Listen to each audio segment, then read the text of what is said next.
प्रणब मुखर्जी भारत के सर्वाधिक सम्मानित राजनेताओं में से हमेशा एक रहेंगे।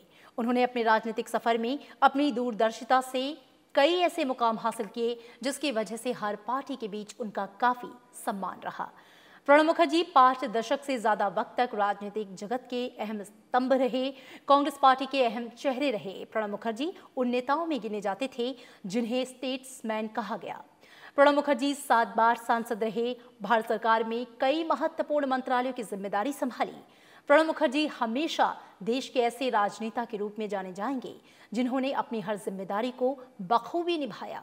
प्यार से प्रणब दा कहकर पुकारे जाने वाले पूर्व राष्ट्रपति कांग्रेस पार्टी के संकट मोचक माने जाते थे।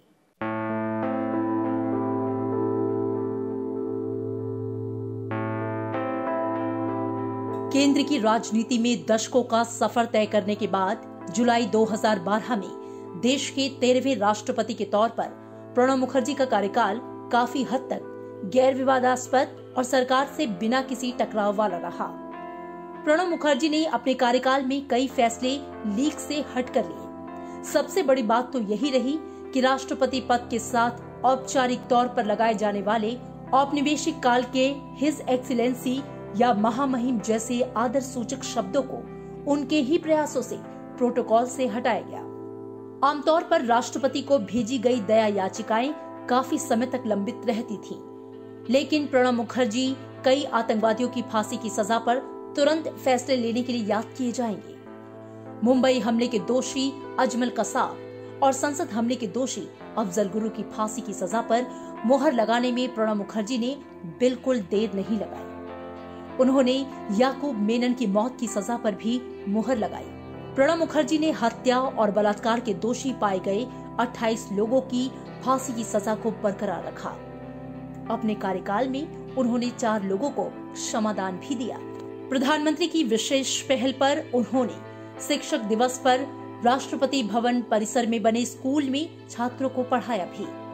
प्रणब मुखर्जी ने राष्ट्रपति भवन में एक संग्रहालय का भी निर्माण करवाया, जहां आम लोग अपनी इस विरासत और राष्ट्रपति भवन के एक निश्चित हिस्से को भी देख सकते हैं। इसमें दृष्टि बाधित और दिव्यांगों के लिए खास प्रबंध किए गए। राष्ट्र के संवैधानिक प्रमुख के रूप में उन्होंने प्रदेश के राज्यपालों के सम्मेलन बुलाए और कई बार वीडियो कॉन्फ्रेंसिंग के जरिए भी उनसे जुड़े। राष्ट्रपति के तौर पर 5 साल के अपने कार्यकाल के दौरान प्रणब मुखर्जी ने राजनीतिक जुड़ाव से दूर रहकर काम किया।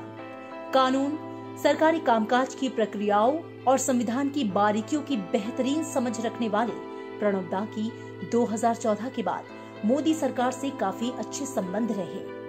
प्रधानमंत्री मोदी ने प्रणब मुखर्जी से अपने भावनात्मक जुड़ाव का उल्लेख करते हुए कहा भी है कि प्रणब दा ने उनका ऐसे ख्याल रखा जैसे कोई पिता अपने बेटे का रखता है।